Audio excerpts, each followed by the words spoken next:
Fala comigo, estudante. Nós vamos para Mateus 3 para nós aprendermos um pouco mais, com mais detalhes sobre batismo.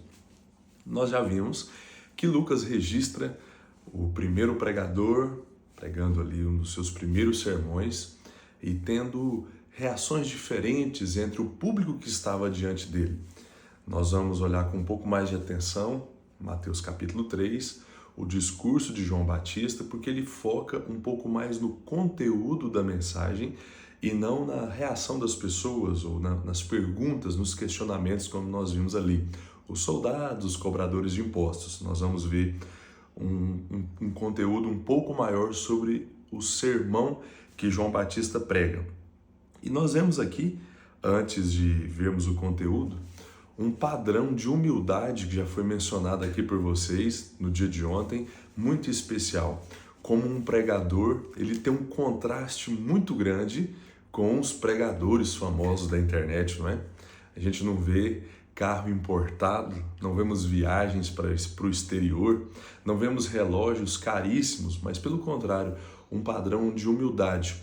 Um homem que tinha uma mensagem valiosa para entregar, riquíssima. Um homem que servia um rei riquíssimo, poderoso, o Senhor Jesus, mas que prefere o caminho da humildade, não tendo aqui nenhum tipo de ostentação ou luxo.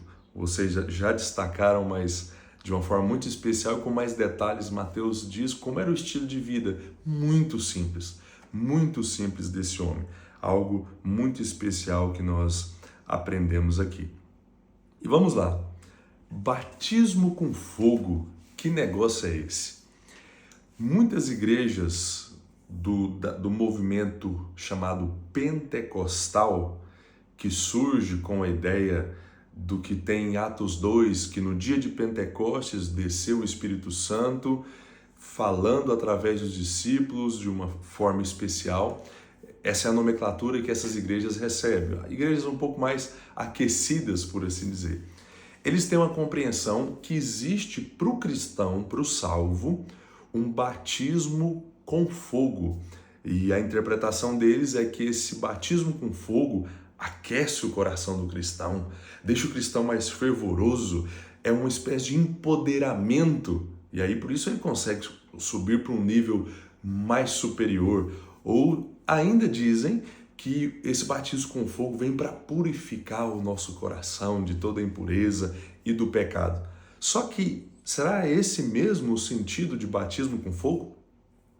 O único episódio que nós temos a menção de batismo com fogo é esse, da pregação que João está falando. Então, não vai ser muito difícil nós chegarmos à conclusão sobre que tipo de batismo ele está falando aqui. A primeira coisa que eu quero destacar é que existem dois grupos de pessoas diante de João. Um grupo que está acatando a sua mensagem, acolhendo o que ele está falando e já evidenciando uma mudança de vida. E um segundo grupo que está ali só para especular, só para ver, só para dar aquela olhada. Os curiosos estão também diante de João. Observe comigo que o primeiro grupo é composto por pessoas da região da Judéia, e a gente tem lá em cima no mapa Galileia, Samaria, Judéia. Na Judéia, nós temos a cidade de Jerusalém, que é mencionado, pessoas de toda a Judéia, pessoas da região de Jerusalém, a cidade de Jerusalém, e dos arredores ali do Rio Jordão. E o que acontece? Essas pessoas estavam vindo, estavam se arrependendo, e Mateus dá um elemento novo aqui para o que seria os requisitos do Evangelho, para você ser salvo. Estavam também fazendo confissão de pecados. Olha aqui, detalhe importante, fazendo um reconhecimento, talvez público ali, da sua maldade, dos seus crimes cometidos contra Deus. Esse grupo estava reagindo positivamente, estavam se arrependendo e estavam crendo, confessando os seus pecados ali diante de João. O primeiro grupo. O segundo grupo é mencionado aí como os fariseus e saduceus. Aparece esse grupo no versículo 7 aí do capítulo 3. Quem eram fariseus, quem eram saduceus? A gente vai ver o tempo todo nos evangelhos esses dois grupos aparecendo. Fariseus e saduceus eram membros de duas seitas diferentes de judeus, pessoas de Israel que tinham uma certa admiração por Deus, mas que tinham uma teologia corrompida, distorcida. Primeiramente, eles pensavam que podiam chegar até Deus, agradar Deus, serem salvos pela obediência à lei. E nós sabemos que ninguém é salvo por obras, e só aí a gente já vê um grande tiro no pé. Eles tinham algumas divergências entre si, mas enfim, eram religiosos que estavam sendo um grande estorvo na vida das pessoas, colocando cargas pesadas demais e apresentando uma mensagem que leva o indivíduo até Deus distorcida do que é realmente o verdadeiro evangelho. Eles valorizavam muito o aspecto externo e por isso eles gostavam de ir para as praças, orar alto para as pessoas olharem e falarem: nossa, como esse é crente, hein? Fervoroso, olha só como ele ora bonito, fala bonito. Gostavam de ofertar grandes quantias e fazer isso publicamente para que as pessoas falassem que eles eram extremamente generosos, utilizavam roupas especiais, com um monte de acessórios, tudo com a intenção de comunicar algo de forma externa, sem se preocupar com a essência, sem se preocupar com o coração de fato transformado. Eles veem aquele movimento, veem várias pessoas se batizando e vão lá dar uma espiada. Dois grupos de pessoas reagindo de formas diferentes, ok? Fique com isso em mente. Agora, eu quero ver com você duas analogias que João faz. Ele tem uma facilidade aqui pedagógica muito especial. E ele vai desenhar para a gente, ele vai pintar um quadro nos explicando o conceito desses dois batismos, de uma forma muito simples e fácil de entender. Ele diz que Jesus viria e ele faria dois tipos de batismo. Note, dois grupos de pessoas. Ele diz: vocês precisam se arrepender, mostrar frutos de arrependimento, porque eu estou batizando aqui com água, mas vem aí um que vai batizar um grupo com o Espírito, e nós falamos isso ontem. Isso acontece para os que são salvos no momento que ouve o Evangelho e que crê, é selado, é habitado pelo Espírito Santo, mas João diz, ele também batiza com fogo. Então não são todas as pessoas que serão batizadas com o Espírito. Vamos ver o que ele tem a nos ensinar sobre esse segundo batismo, então, batismo com fogo. A primeira analogia envolve um machado. A ferramenta de trabalho aqui é um machado. João olha para aqueles fariseus, para os saduceus, para os religiosos que não produziam frutos verdadeiros e sinceros de que tinham entendido a mensagem, de que tinham se arrependido e queriam viver de forma diferente para agradar a Deus, e diz que eis aí um machado. Esse machado, essa ferramenta já está em cima da raiz. E a árvore, ele se refere aos seus ouvintes como árvores. Ele diz que a árvore que não produzir frutos, que não demonstrar uma vida de arrependimento, que não tiver uma mudança genuína de comportamento, ela será cortada. E observe o que vai acontecer em seguida com essa árvore. Ele afirma que ela vai ser lançada no fogo, ela vai ser destruída. Eu pergunto para você, nessa primeira analogia, fogo é algo bom ou ruim? Qual a sua interpretação? Fogo aqui, depois de ser cortada, essa árvore vai ser lançada no fogo. Obviamente, algo ruim. Essa árvore vai ser destruída, ela vai deixar de existir, algo ruim. Segunda analogia, a ferramenta de trabalho agora muda. Ele não tem mais um machado, ele tem uma pá. E observe o que ele está fazendo com essa pá. Trigo era algo muito comum no tempo em que Jesus viveu. Israel tinha uma grande produtividade de trigo. E por isso vai aparecer outras vezes o trigo como uma metáfora, como uma analogia, para facilitar o entendimento dos ouvintes. Jesus uma vez falou sobre a parábola do joio e do trigo, lembra disso? Aqui João agora tem diante dele um celeiro, um galpão, onde trabalhadores fazem um processo de limpeza, eles separam a palha do trigo, o fruto da casca. E depois que essa separação acontece, fruto e casca, o fruto é armazenado no celeiro, ele é guardado, ele está ali protegido, porque ele tem valor, e a casca ela é descartada. A embalagem do produto ela é descartada aqui. E João diz o seguinte: essa palha vai ser queimada num fogo que nunca se apaga.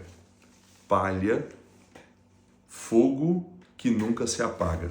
Nós temos uma alusão ao inferno, ao lago de fogo, o local aqui onde Deus criou originalmente para o diabo e para os seus anjos, e o local onde todas as pessoas que não se arrependerem, não passarem a fazer parte da família de Deus, terão que passar toda a eternidade. Um fogo que nunca se apaga. Eu pergunto para você, essa palha que vai ser lançada num fogo que nunca se apaga, fogo aqui é coisa boa ou coisa ruim? Obviamente, da mesma forma que a primeira analogia, fogo é algo terrível. Novamente, João está nos ensinando algo sobre a condenação eterna. E ele dá um detalhe, talvez, que muitas pessoas deixam de lado.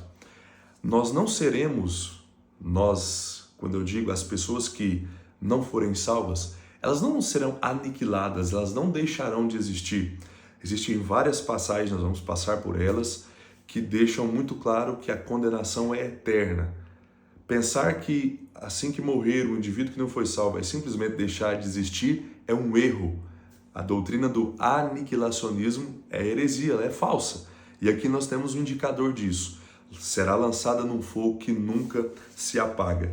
Então, já que nas duas analogias fogo é algo ruim, eu e você, que já desfrutamos da salvação, que já nos arrependemos, que já confessamos os nossos pecados, não podemos esperar de maneira alguma sermos batizados, termos que enfrentar esse batismo terrível com fogo. Batismo com fogo aqui é condenação, é inferno, é perdição, é lago de fogo. Então, de maneira alguma, analisando o contexto dessa passagem, lembre-se, 2 grupos de pessoas, 2 caminhos diferentes, 2 consequências diferentes. Jamais nós podemos dizer que um cristão vai ser batizado com fogo.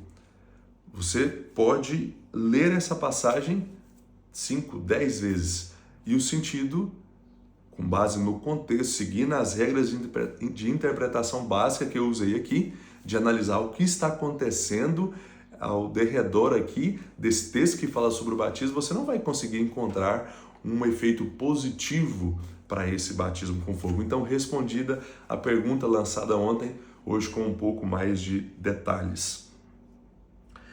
Olhe para Jesus.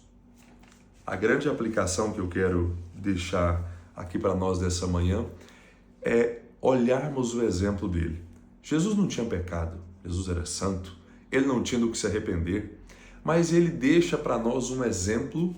Ele pede para ser batizado por João, e João, com toda razão, diz: o senhor está equivocado. Não, eu que tinha que ser batizado pelo Senhor.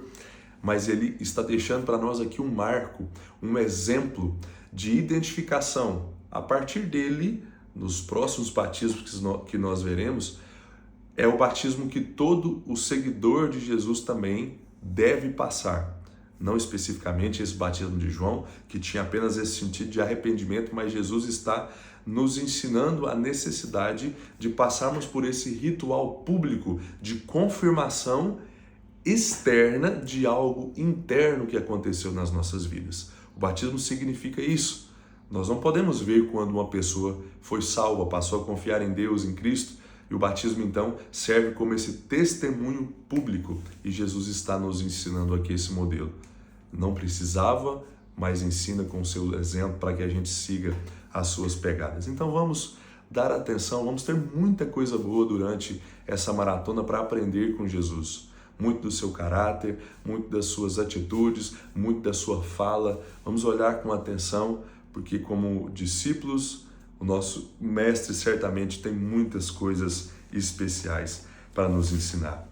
Antes de terminar, eu quero compartilhar uma curiosidade sobre a prática do batismo nas nossas igrejas, as igrejas reformadas, as igrejas protestantes, no caso, o movimento que eu faço parte.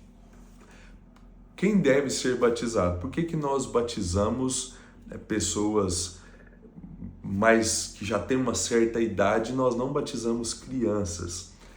Nós entendemos que o indivíduo, para passar pelo batismo, ele precisa ter condição de ouvir a mensagem do Evangelho, o plano de salvação, processar esse plano e depois ele ter intelecto suficiente para crer. Ele ouve, ele entende e depois dessa última etapa ele crê. Ele acolhe, ele diz: isso é para mim. E só depois então esse indivíduo vai passar por esse ritual, que é apenas uma confirmação, como eu já disse, de algo invisível, de algo interno que nós não podemos ver. Uma criança, no nosso entendimento, não consegue processar todas essas etapas. E por isso nós oferecemos o batismo, não precisa ser adulto, mas crianças que tenham uma condição suficiente para ouvir, entender e depois crer. Não existe uma idade exata, porque isso vai variar da evolução, do desenvolvimento de cada indivíduo. Mas por esse detalhe, nós temos a indicação do batismo para pessoas que já têm uma certa idade. Alguns outros movimentos utilizam argumentos sobre a continuidade da fé da família, como se aquele rito representasse a integração também da criança na família da fé. Mas lá na frente, se esse indivíduo não passar por todas as etapas de ouvir, compreender e crer o Evangelho, esse batismo não terá nenhum tipo de valor e essa pessoa vai ser condenada mesmo tendo passado por algum tipo de ritual. Porque a salvação, como nós vimos, é individual, ela é algo que precisa nascer do nosso intelecto, das nossas convicções. Então, algo que eu fiz inconscientemente e que eu nem tive a opção de escolher, não pode trazer benefícios para mim. Eu entendo esses movimentos que fazem isso com esse intuito da questão familiar, né, e de levar adiante talvez uma tradição, mas valor salvífico nós não podemos atribuir a esse ato. Uma curiosidade final, e eu conto com o empenho de todos no nosso estudo.